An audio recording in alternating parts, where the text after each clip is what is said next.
आज का आपका टॉपिक है regulation of kidney function. So the kidney function जो हमारा किडनी है उसका फंक्शन जो है वो किस तरीके से रेगुलेट होता है। तो इसके लिए हमारे पास mechanism है through which the function of the kidney is regulated. So these are the hypothalamus, the another one is the juxtaglomerular apparatus, and the third one is the heart.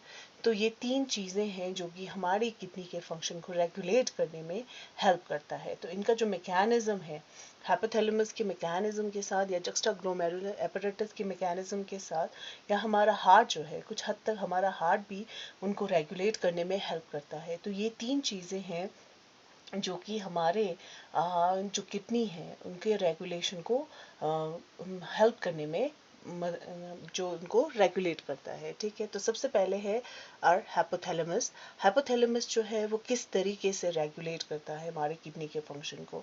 तो एक चीज़ का आप यहाँ पे ख्याल रखिएगा, जब भी जो हाइपोथैलेमस और जक्स्टाग्लोमेरुलर एपरेटस जो है ये कब एक्टिवेट होता है, इनका मैकेनिज्म कब एक्टिवेट होता है, जब हमारा ब्लड वॉल्यूम और आयनिक कंसंट्रेशन जो है वो डिक्रीज होता है।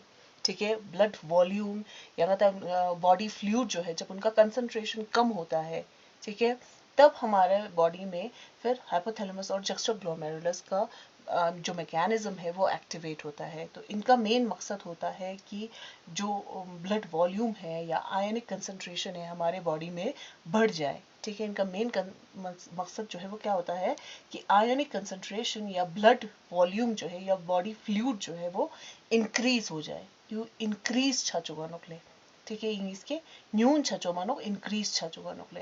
एंड जो हार्ट जो है ये इनके अपोजिटली काम करता है।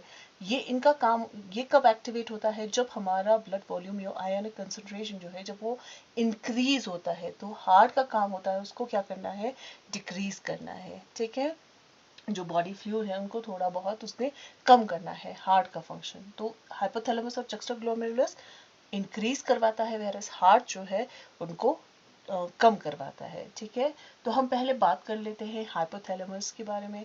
हाइपोथैलेमस का मैकेनिज्म जो है वो किस तरीके से किडनी के फंक्शन को रेगुलेट करता है। तो सबसे पहले है हमारा बॉडी फ्लूइड।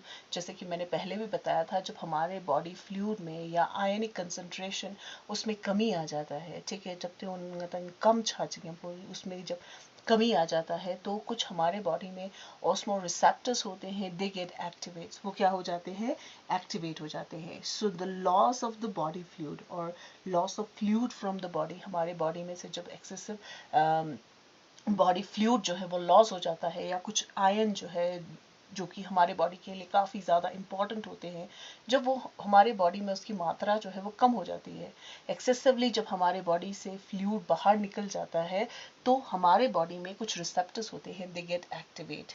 और वही ऑस्मो रिसेप्टर्स जो एक्टिवेट हुए हैं, it stimulates the hypothalamus. Hypothalamus हमारे ब्रेन रीजन में है, ठीक है, कावंगता इंडोक्राइन सिस्टम रेगुलेट चला फिर हेल्प चले। तो ये जो हाइपोथैलेमस जो है वो स्टिमुलेट करवाता है, तो वो किसको सिग्नल देगा, हमारे पिट्यूटरी को। सो पिट्यूटरी के दो पार्ट है, एडिनो हाइपोफाइसिस, न्यूरो हाइपोफाइसिस। तो ये न्यूरो जो हाइपोथैलेमस जो है वो न्यूरो हाइपोफाइसिस को सिग्नल देता है कि आप अब एक हार्मोन को रिलीज कीजिए। तो वो न्यूरो हाइपोफिसिस को हाइपोथैलेमस ने किसको सिग्नल दिया, न्यूरो हाइपोफाइसिस को सिग्नल दिया। अब न्यूरो हाइपोफाइसिस जो है वो क्या रिलीज करेगा, हार्मोन को रिलीज करेगा, that is called as anti diuretic hormone और वैसोपेरेसिन। प्लीज इस चीज का ख्याल रखिएगा that ADH is secreted by neuro hypophysis. ठीक है, तो part of a pituitary gland के बारे में आप लोगों ने सुना होगा। सो पिट्यूटरी ग्लैंड का एक पार्ट है जो कि उसको कौन दे रहा है सिग्नल, हाइपोथैलेमस। हाइपोथैलेमस कहता है उस पिट्यूटरी को कि आप ADH को सिक्रीट कीजिएगा। तो ADH को वो सिक्रीट करेगा। ठीक है, जब वो ADH को सिक्रीट करेगा, ADH उसका फुल फॉर्म है anti diuretic hormone. Anti means against, diuretic means excessive जब बॉडी फ्लूइड लॉस हो रहा है तो उसको वो स्टॉप करेगा। ठीक है, सो कैसे स्टॉप करेगा, ठीक है, बाय री एब्जॉर्प्शन फ्रॉम द ट्यूब्यूल। तो वो ज़्यादा से ज़्यादा री एब्जॉर्प्शन करवाएगा। ठीक है, तो मतलब ट्यूब्यूलर रीजन में जो फिल्ट्रेट है उनमें से वो ज़्यादा री एब्जॉर्प्शन करवाएगा, so that it prevent the diuresis. Now what is diuresis? Diuresis means excess loss of urine. ठीक है, जब हम ज़्यादा यूरिन को लॉस करते हैं या वाटर ज़्यादा फ्लूइड को जब हम लॉस करते हैं, that is called as diuresis. तो जब ज़्यादा रीअब्जॉर्प्शन होगा तो उतना यूरिन जो है या फ्लूइड जो है वो लॉस नहीं होगा. So it prevent the diuresis. So it's very simple. Body fluid में कमी आ जाता है, वो हाइपोथैलेमस पर सिग्नल जाएगा, फिर न्यूरो हाइपोफिसिस को देगा, फिर वो हार्मोन को रिलीज करवाएगा और हार्मोन जो है वो रीअब्जॉर्प्शन करवाएगा टू प्रिवेंट द डायूरेसिस. ठीक है. सो एट द सेम टाइम जब हमारे बॉडी में, ठीक है, जब बॉडी फ्लूइड जो है वो ज़्यादा अमाउंट में होगा, ठीक है, एक्सेस अमाउंट में बॉडी फ्लूइड होगा, तो इसका अपोजिटली काम करेगा. It switch off this osmo receptors. ठीक है, ये एक्टिवेट कर रहा है ना. नाउ एट दैट टाइम जब हमारे बॉडी में फ्लूइड ज़्यादा है, it switch off the osmoreceptors so that this process would stop. ठीक है, ये वाला प्रोसेस जो है फिर क्या हो जाए, स्टॉप हो जाए. जब हमारी बॉडी में फ्लूइड ज़्यादा होगा तो हम उतना ही ब्लड जो बॉडी फ्लूइड जो है वो हम बाहर निकाल सकते हैं. ठीक है, जब बॉडी में ज़्यादा लॉस हो रहा है तो ये वाला प्रोसेस जो है वो एक्टिवेट होगा. ठीक है. Now ADH, anti diuretic hormone जो है, ठीक है, ये हमारे किडनी के फंक्शन को भी इफेक्ट करता है. कैसे करता है? So this ADH, that is anti diuretic hormone, जिसका दूसरा नाम है वैसोपैरेसिन. और ये जो ADH जो है वो किडनी के फंक्शन को किस तरीके से इफेक्ट करता है? By constricting the blood vessel.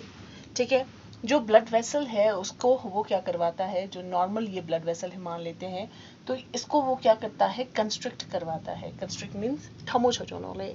ठीक है, वो नैरो हो जाता है. ठीक है, जब उनका कंस्ट्रक्शन हो जाता है मीन्स किस तरीके से जब वो ब्लड फ्लो हो रहा है तो उनका प्रेशर जो है, जब उनका जो स्पेस जो है वो कम हो जाता है, it increase the blood pressure.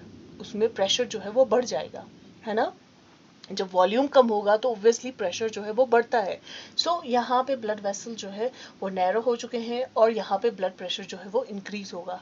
और हमें पता है जब ब्लड प्रेशर इंक्रीज होता है, it increase the glomerular blood flow. Glomerular में ब्लड फ्लो जो है वो ज़्यादा होगा. जब ब्लड फ्लो जो है ग्लोमेरुलस में ब्लड फ्लो इंक्रीज होगा तो ऑब्वियसली हमारा GFR भी इंक्रीज होगा. ग्लोमेरुलर फिल्ट्रेशन रेट भी इंक्रीज करेगा. ठीक है. सो इस तरीके से ADH जो है वो अफेक्ट करता है हमारे किडनी के फंक्शन को. Now the next one is the hormonal feedback mechanism in which the JGA is involved, that is juxtaglomerulus apparatus is involved.